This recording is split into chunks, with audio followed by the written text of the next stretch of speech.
Did your water break or was it just pee? In this video, we're gonna break down what water breaking is and what not to do.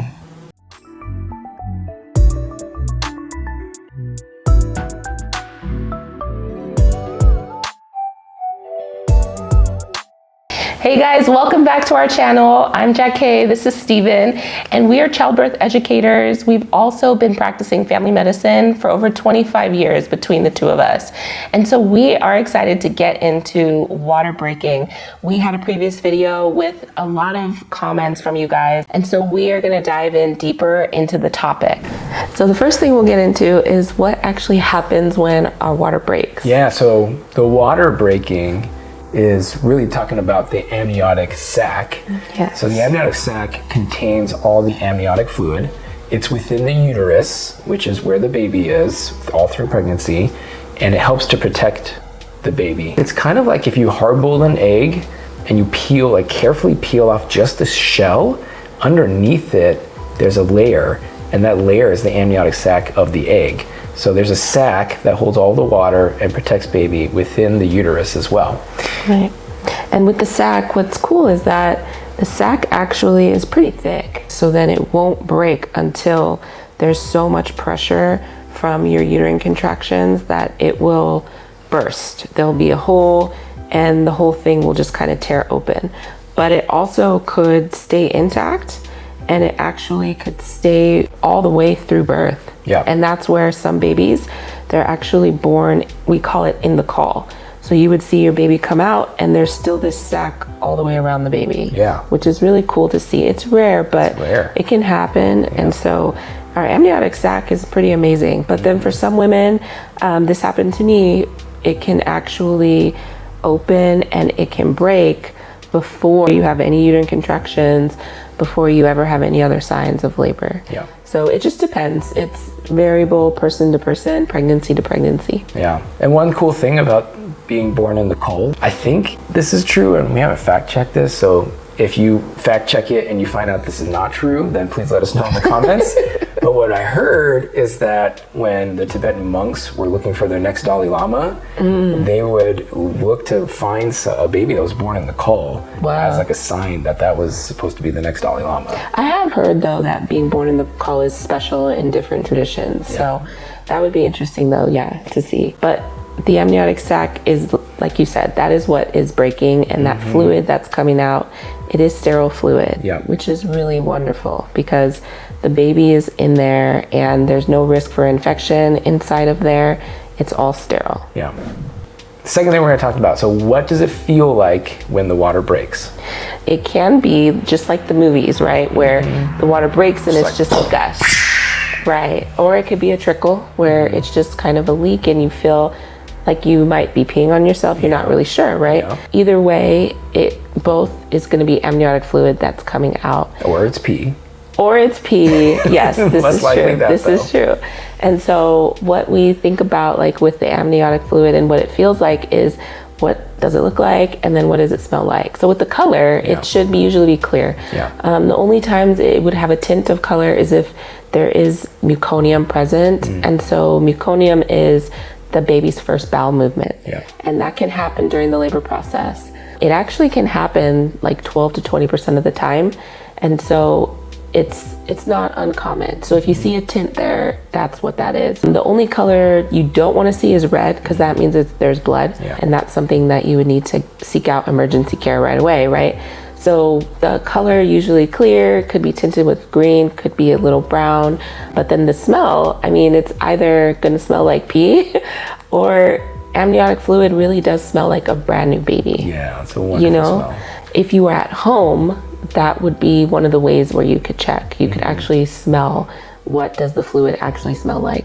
Now, if you are in care of your birth team, they're gonna check, obviously, in a more scientific way. There's something called the nitrazine test, where they'll take a little sample of the fluid, they'll put it on a slide, they'll look at it under a microscope to look for something called ferning, and the amniotic fluid actually kind of crystallizes and makes this really beautiful ferning pattern. So it's a kind of cool way for us to be able to know if it is, in fact, amniotic fluid or if it's something else. Right.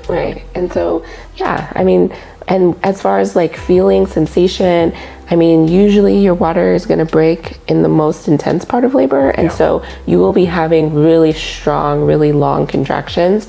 All that pressure around the sac is what causes it to rupture, right? But, you know, depending on when your water breaks, because it could break before or after, there could be different sensations there. Yeah. And it can break way before sometimes too. Like if there's something going on, it could break even when the baby is premature. Right. So it's a big deal. So those are different cases that require a high level of care.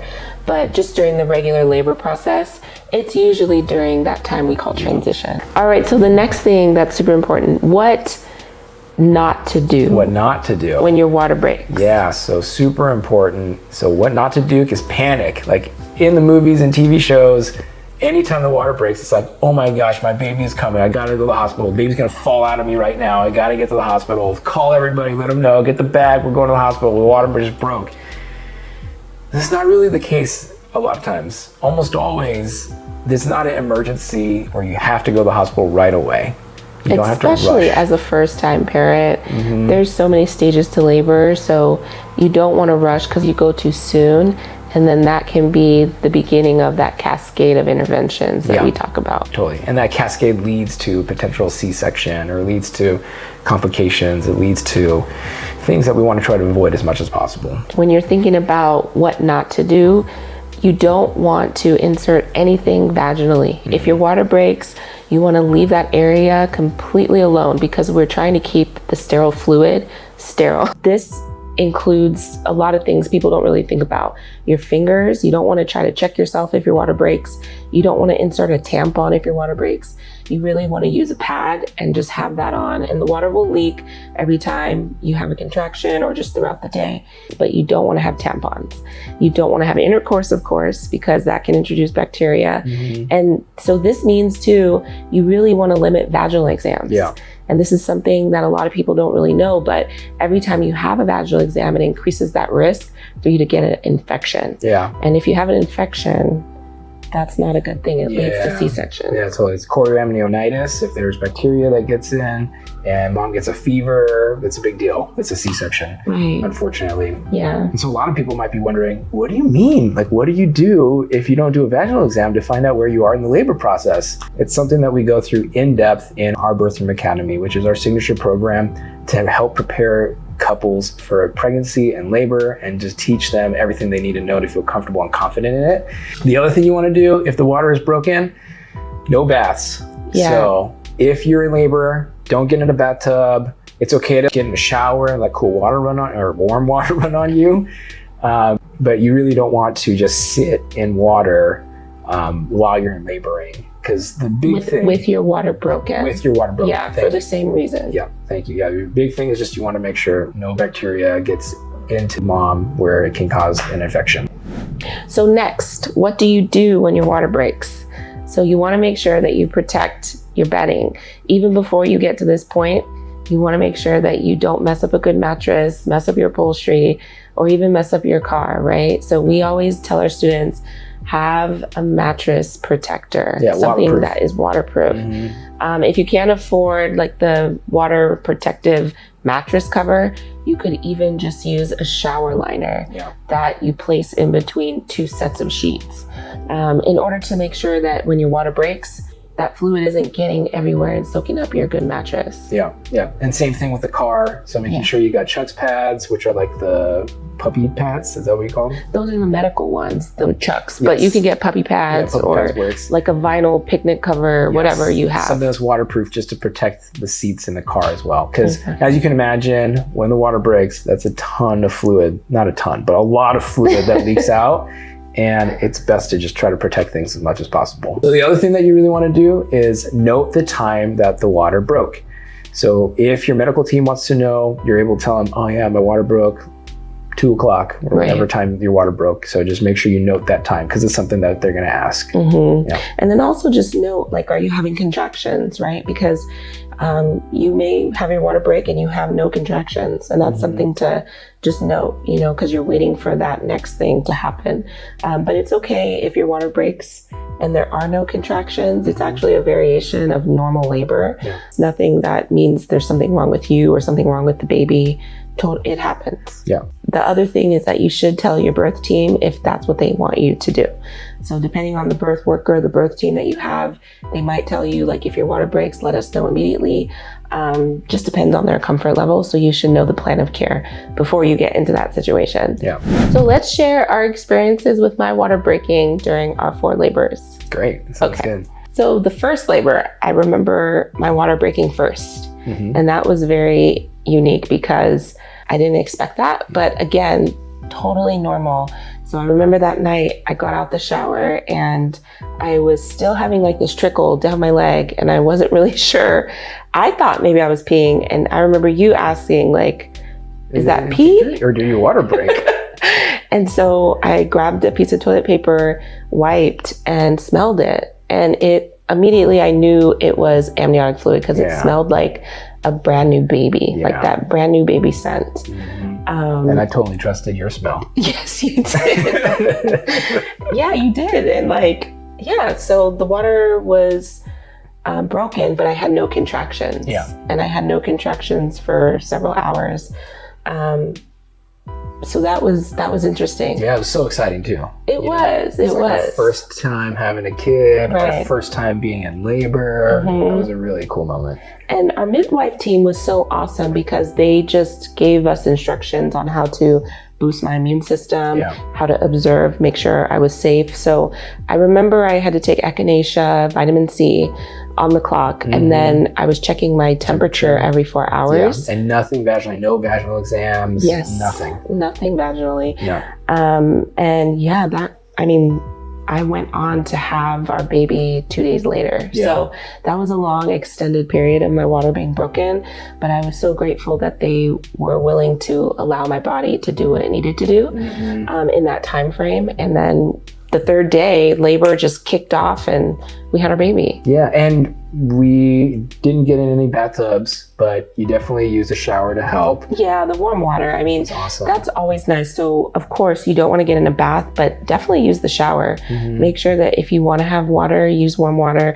And I wanted a water birth. So when I knew I was pushing, I got into the tub, but I didn't get into the tub beforehand because I wanted to make sure I didn't risk an infection. But you can still have a water birth, all those things. The second one, it was not that. Oh, we did talk about that. The resealing. Yes. That lots of people commented in the last video. Right. So we talked about that, and it's a thing. It can happen. It's rare, but it does happen. So if you want to check out that video, you can check out the link here. Our 3rd birth, uneventful, right? With the water. Like the 2nd, 3rd, and 4th, their waters broke during transition contractions. So like the most intense contractions of labor is when the waters broke.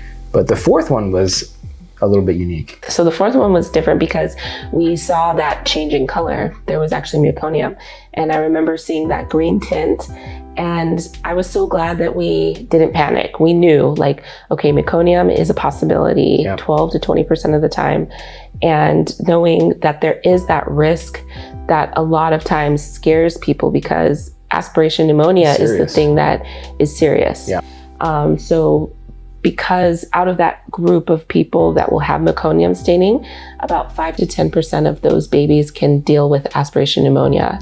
So that's where, you have to have monitoring. Of course, you're gonna have your baby monitored the first 24 to 48 hours in any birth setting. But it was especially important when we saw that there was meconium there. And everything was great. The birth continued on. There was no complications. It was a beautiful birth. But it was fine. 9 out of 10 times, if there's meconium staining, baby's fine. And so we had a great experience. I mean, every time. And the water breaking was definitely unique in all the different scenarios, each birth. Thanks for watching. We hope that you enjoyed the video. Make sure you like and subscribe. Leave a comment about your experience with water breaking, or if you've got a question about it for us. Join us in our Birth Room Academy. Like we said, it is our signature program where we will take you step by step through our frameworks to help you have an empowered birth. And not only that, we'll help train your partner to be able to support you every step of the way. We'll see you guys in the next video.